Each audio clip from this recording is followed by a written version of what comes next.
Estrasburgo, julio de 1928. El calor del verano aplasta la ciudad como una manta de plomo.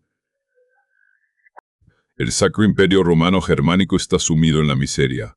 Las cosechas han fallado y el olor a enfermedad, sudor y desesperación flota en el aire estancado. Las calles son un laberinto de barro, madera podrida y rostros famélicos. En medio de este escenario desolador, en una callejuela estrecha, una mujer llamada Frau Trofea sale de su casa. No dice una palabra. Su rostro está pálido y tenso. Se planta en medio de la calle, bajo el sol implacable, y hace algo que desafía toda lógica. Empieza a bailar. Pero no es un baile de alegría. No hay música sonando en la plaza. No hay fiesta. Sus movimientos son erráticos, espasmódicos, violentos. Sus brazos se agitan como si estuviera luchando contra un enemigo invisible. Sus pies golpean el suelo de tierra con una fuerza destructiva. Sus vecinos la miran primero con confusión, luego con burla y finalmente con un terror sordo. Pasan las horas. El sol se pone y la oscuridad envuelve Estrasburgo, pero Frau Trofea sigue bailando. No come, no bebe, no descansa. Sus zapatos se rompen.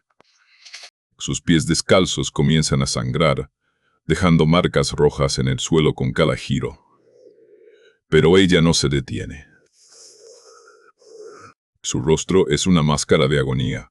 Sus ojos suplican ayuda, pero su cuerpo está secuestrado por una fuerza incomprensible. Baila durante días. Y entonces ocurre lo impensable. No está sola. A Pexeve y 10 solo a la semana, 34 personas se han unido a ella en las calles. Hombres, mujeres, niños. Todos en el mismo trance espantoso, golpeando el suelo, girando hasta el colapso, con las ropas empapadas en sudor y sangre, atrapados en una coreografía macabra dictada por la locura. Al mes son 400. Y la gente empieza a morir. Bienvenidos a Reloj Ciego. A lo largo de la historia, la humanidad ha enfrentado plagas horribles, la peste bubónica que ennegrecía la carne, el cólera que vaciaba el cuerpo, la viruela que desfiguraba los rostros. Pero ¿qué pasa cuando la plaga no ataca la sangre, sino la mente? Hoy vamos a sumergirnos en uno de los eventos más extraños, aterradores y mejor documentados de la historia médica. Un evento que parece sacado de una película de terror psicológico, pero que ocurrió en las calles de Europa. Hoy exploramos el oscuro misterio de la epidemia de baile de 507. ¿Fue una maldición divina, un envenenamiento masivo o el colapso mental de una sociedad entera?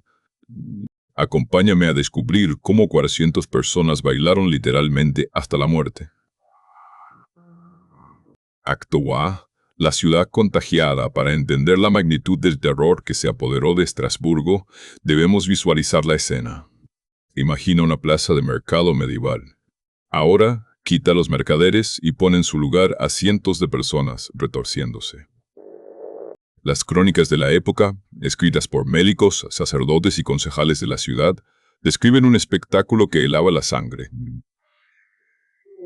No era una danza coordinada.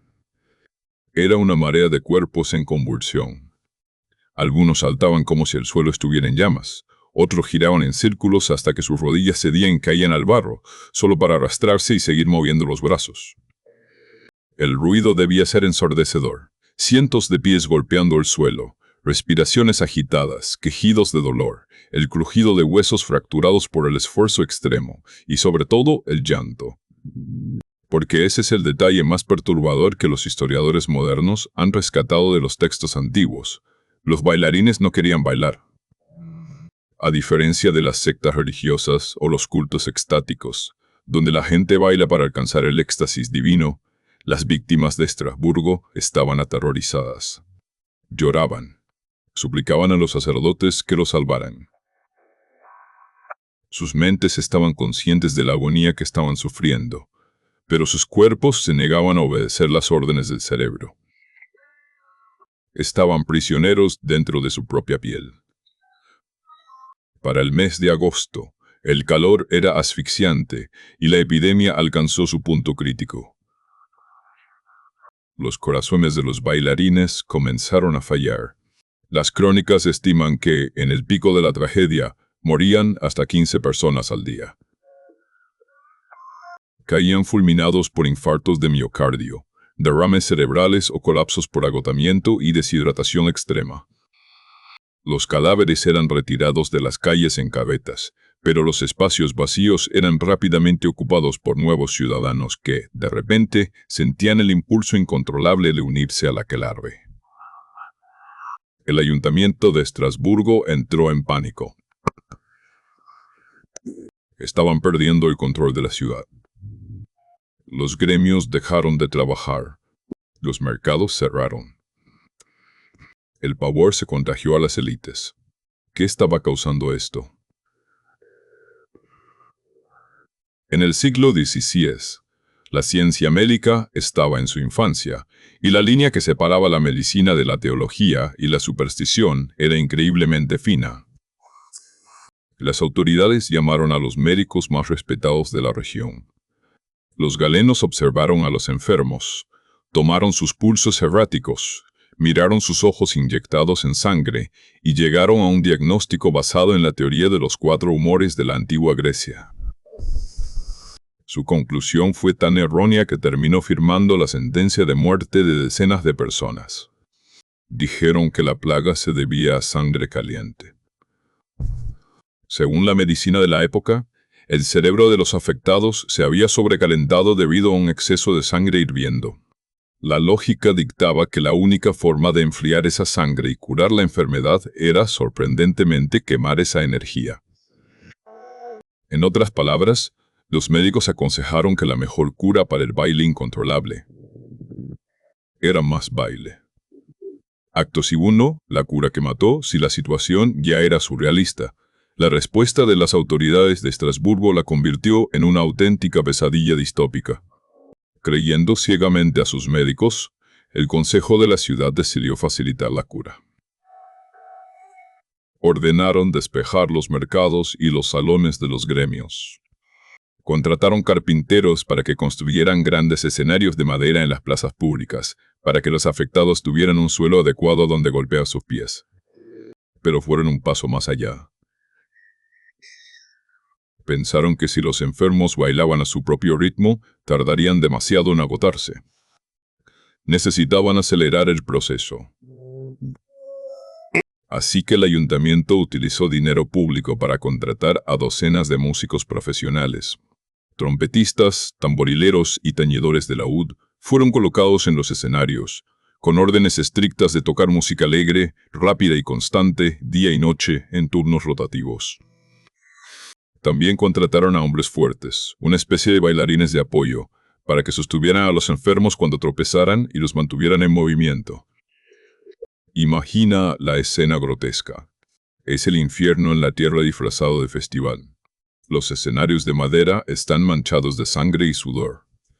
Los músicos tocan melodías festivas con rostros pálidos, mientras cientos de personas agonizan frente a ellos, saltando con los pies destrozados, los pulmones ardiendo y los corazones al borde del estallido. El resultado fue, por supuesto, catastrófico. La medida no curó a nadie. De hecho, hizo exactamente lo contrario. La música ruidosa, el ambiente festivo forzado y la visión de los escenarios actuaron como un imán psicológico. Decenas de ciudadanos sanos que observaban desde los márgenes, sugestionados por el caos y el ritmo ensordecedor, perdieron el control y se unieron a la turba. La cura multiplicó la infección. La mortalidad se disparó. Dándose cuenta de su terrible error, las autoridades detuvieron la música y desmantelaron los escenarios. pasaron de la ciencia errónea a la religión desesperada. Si la medicina no funcionaba, esto debía ser un castigo divino. La ciudad prohibió todo tipo de juego, prostitución y música en un intento de apaciguar la ira de Dios. Las iglesias se llenaron. Fue entonces cuando la superstición popular señaló a un culpable, San Vito. San Vito era un mártir cristiano antiguo, y existía la leyenda popular de que, si no se le honraba adecuadamente, podía lanzar maldiciones que obligaban a los pecadores a bailar compulsivamente. La enfermedad comenzó a ser conocida como el baile de San Vito. En un último intento desesperado, las autoridades subieron a los bailarines supervivientes en carretas y los llevaron a un santuario dedicado a San Vito en las montañas cercanas. Allí, los sacerdotes les pusieron zapatos rojos empapados en agua bendita, pintaron cruces de aceite en sus pies ensangrentados y celebraron misas masivas. Lentamente, después de semanas de horror, la epidemia comenzó a desvanecerse. Los movimientos se detuvieron. La gente cayó en un sueño profundo, parecido al coma. Muchos no despertaron.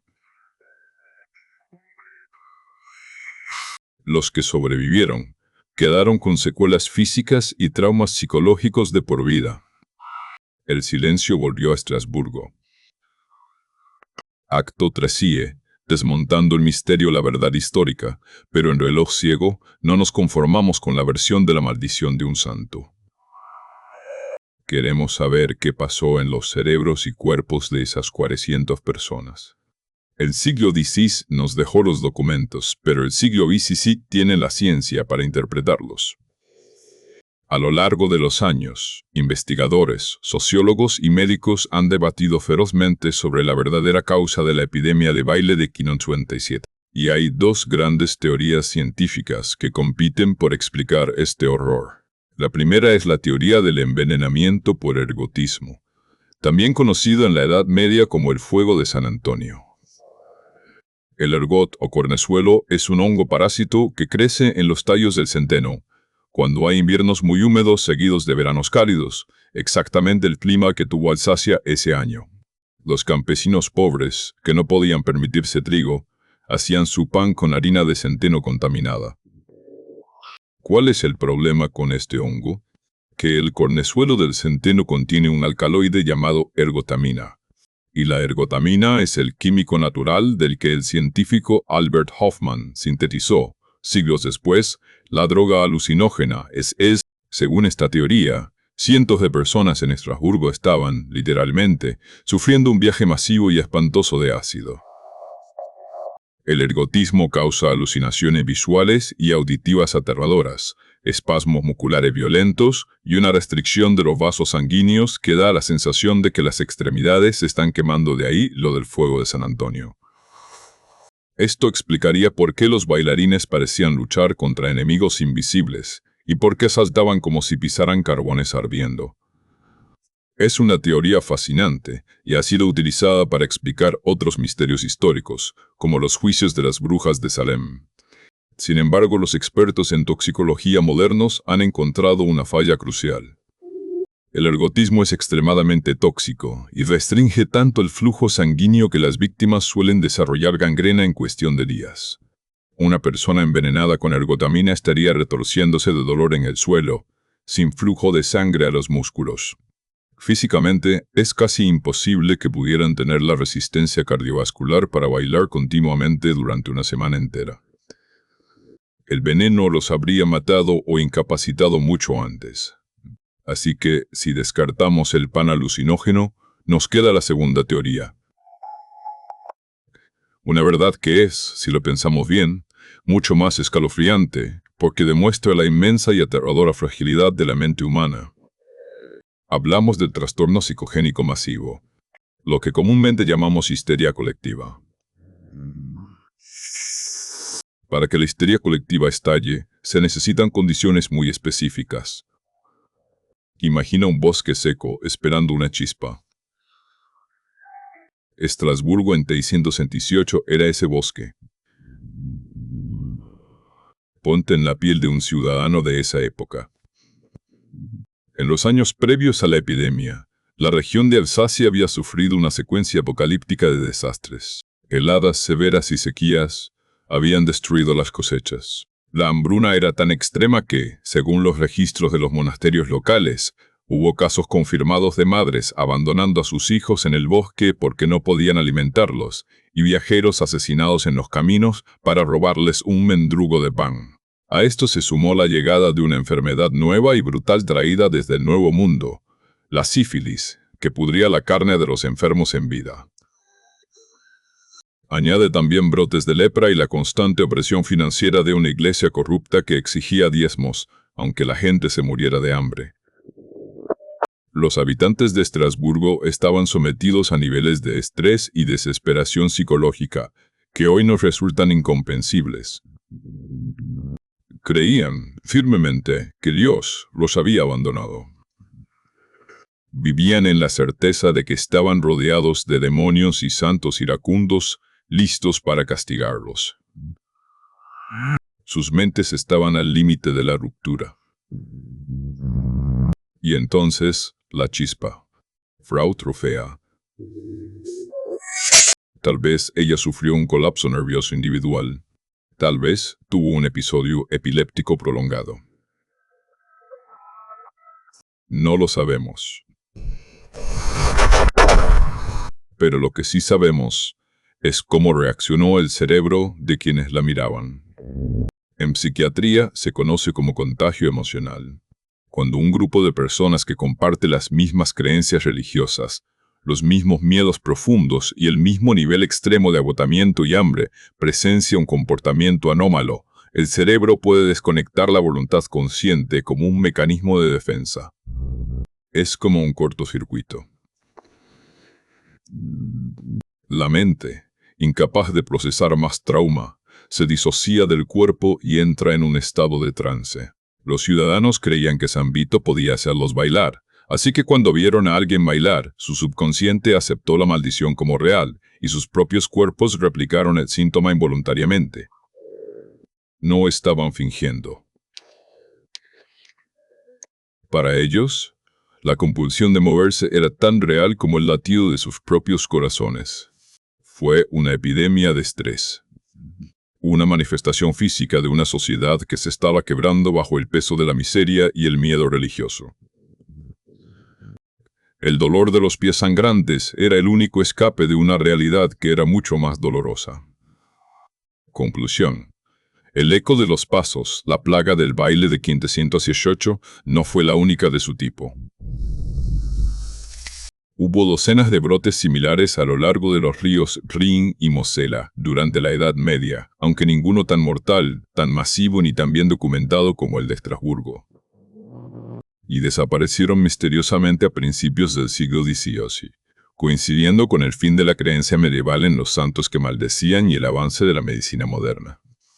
Cuando la gente dejó de creer que un santo podía hacerlos bailar, dejaron de bailar. Pero antes de que respiremos aliviados pensando que somos inmunes, que nuestra sociedad tecnológica y educada está a salvo de estos horrores, piénsalo de nuevo. La histeria colectiva no ha desaparecido. Ha mutado.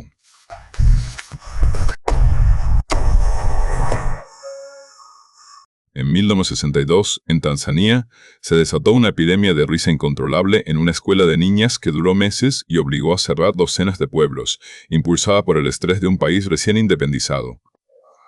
Hoy en día, neurólogos registran casos de tics motores y vocales severos que se propagan masivamente entre adolescentes a través de redes sociales, donde el cerebro joven absorbe e imita involuntariamente el comportamiento que ve en las pantallas bajo situaciones de ansiedad extrema.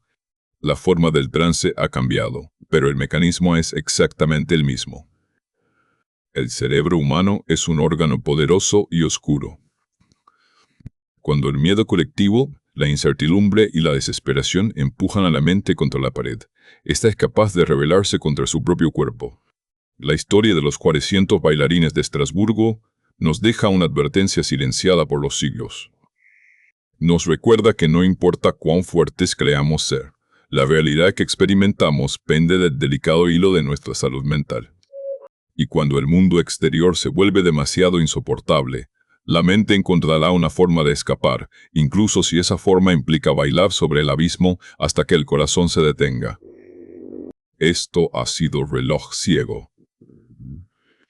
Si has sentido el frío de la historia en tu espalda, suscríbete y activa las notificaciones para no perderte nuestro próximo viaje a las sombras del pasado.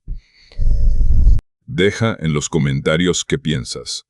¿Crees que podríamos sufrir una histeria colectiva similar hoy en día bajo la presión correcta? El tiempo avanza implacable, pero la historia siempre nos espera. Hasta la próxima. Hasta la